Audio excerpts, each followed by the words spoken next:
On continue notre revue des large cap US avec le top 20. Pensez à vous abonner à la chaîne et activer la cloche si ce n'est pas déjà fait. Comme d'habitude, je récupère la liste du top 20 d'après ce site.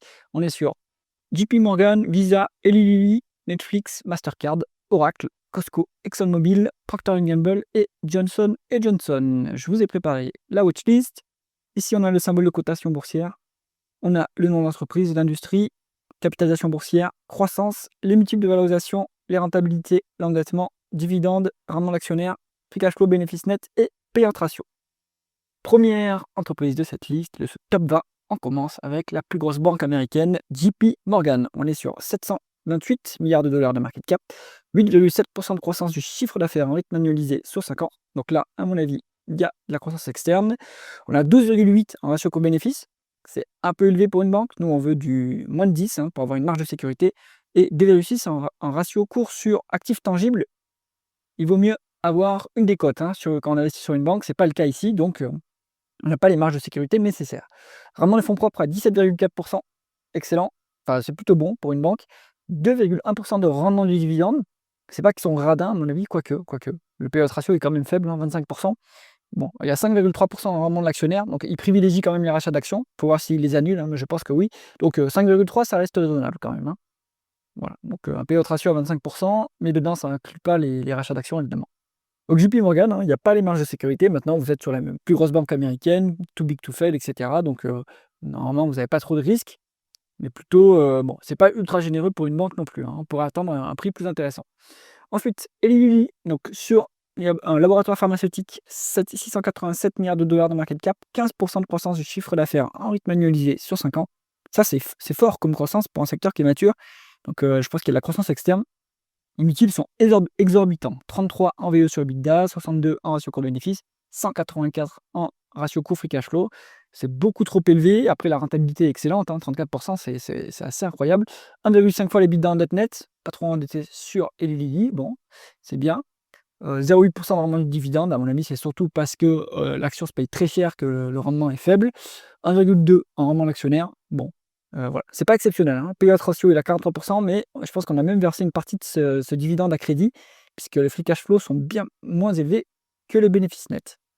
Avant de continuer, si vous cherchez des portefeuilles d'investissement performants et passifs, cliquez sur le lien qui s'affiche en haut à droite de l'écran et on continue tout de suite avec Visa. Donc le leader des paiements, on est sur 687 milliards de dollars de market cap, 9,4% de croissance du chiffre d'affaires en rythme annualisé sur 5 ans. Il me semble que c'est la croissance organique, donc il y a toujours une forte croissance dans ce secteur. Bon, les multiples reflètent la croissance et la qualité du dossier, 26 en VE sur EBITDA, 37 en ratio coût-bénéfice et 33 en ratio coût free cash flow, c'est très élevé. Rentabilité exceptionnelle, 36%. En même temps, c'est pas une industrie qui est intensive en capital, donc bonne rentabilité assez structurellement. 0,3 fois les EBITDA en dette net, donc on est quasiment cash net. 0,6 en rendement du dividende. Bon, c'est parce que l'action est chère aussi, mais bon, ils versent pas énormément non plus de dividendes, je pense, par rapport au payout ratio. C'est encore une boîte qui est en croissance, donc elle n'est pas en phase de distribuer massivement du cash. On a 3,4 en rendement actionnaire, donc ils rachètent leurs actions pour les annuler, je pense. Maintenant, ils le font un multiple qui est quand même élevé, donc je ne suis pas sûr que ça vaille le coup de le faire à ce niveau-là. Bon, Visa, c'est très qualitatif, c'est l'emblème, c'est une société emblématique de la qualité, d'investissement dans la qualité. Si vous rentrez sur Visa, il faut y rester sur le long terme, c'est-à-dire au minimum 5 ans, parce que les multiples sont très élevés. S'il y a une mauvaise publication, le multiple va se dégonfler très vite, et donc ça va tout de suite vous donner une énorme moins-value. Donc il faut être prêt à encaisser la volatilité et garder le titre sur le très long terme. Ensuite, on est sur Netflix, le leader du streaming vidéo, 532 milliards de dollars de market cap, 14% de croissance du chiffre d'affaires en rythme annualisé sur 5 ans. Donc toujours une forte croissance sur le dossier. On a des multiples qui franchement sont très très élevés, trop élevés, je pense. 56 en VE sur EBITDA, 59 en ratio coût-bénéfice, 71 en ratio coût cash flow. Bon, on est sur une société qui consomme encore du cash, donc on va plutôt regarder la VE sur EBITDA et le ratio coût-bénéfice, mais c'est quand même très élevé. La croissance n'est pas non plus exceptionnelle. Si on avait 100% de croissance, en gros, si on avait ces multiples, qu'on était sur Nvidia, pourquoi pas. Là, Netflix, il n'y a pas non plus une croissance exceptionnelle, et pourtant les multiples sont vraiment très élevés. Bon, après, c'est très rentable, 23,4% de rendement des capitaux investis, c'est excellent. 0,6 fois les bidas en dette net, donc on est quasiment cash net, pas de dividende versé. et un peu de rachat d'actions. Mais est-ce que c'est pour annulation? Ça, il faut vérifier.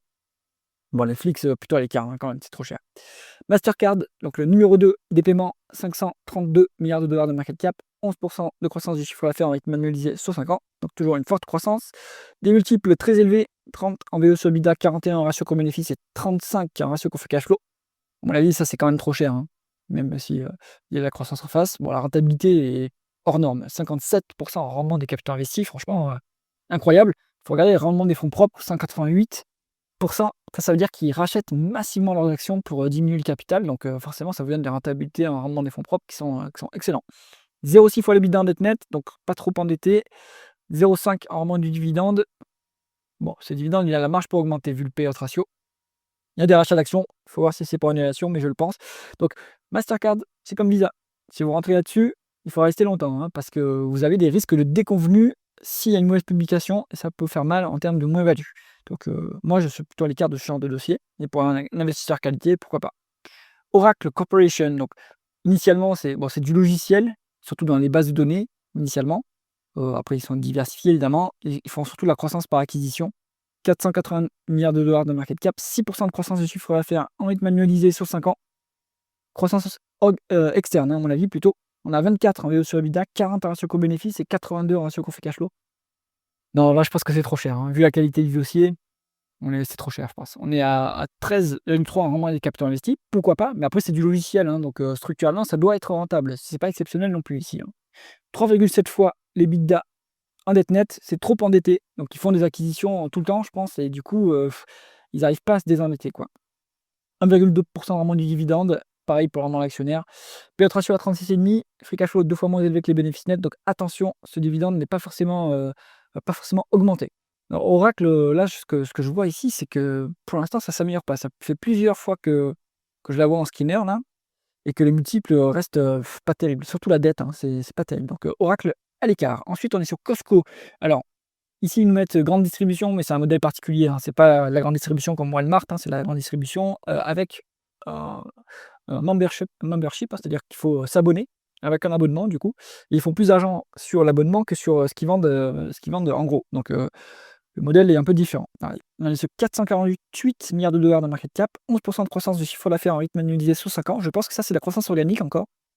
On est sur des multiples qui sont très élevés, 34 en VE sur EBITDA, 57 en ratio coût-bénéfice, 61 en ratio coût cash flow. Je pense que c'est trop cher, hein. 24 en rendement des capitaux investis, ça c'est bien par contre. Et on est cash net.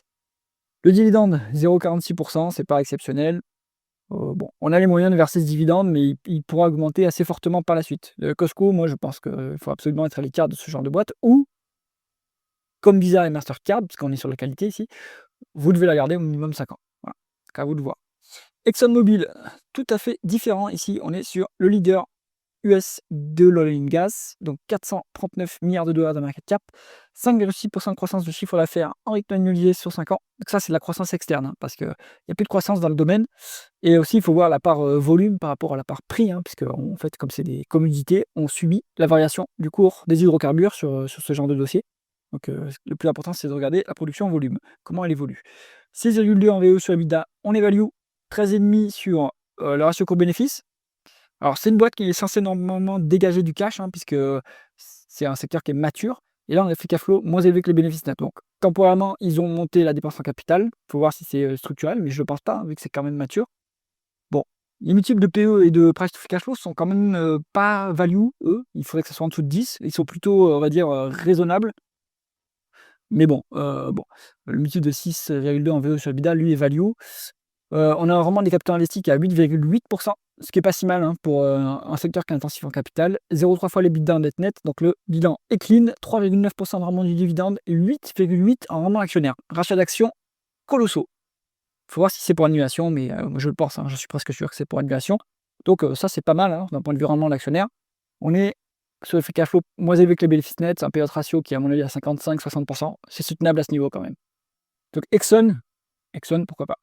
Pourquoi pas, hein. Moi, j'aime bien le secteur oil and gas après, mais vous avez des dossiers si vous êtes un investisseur français, bien sûr, vous avez Total Energy qui est bien plus intéressant.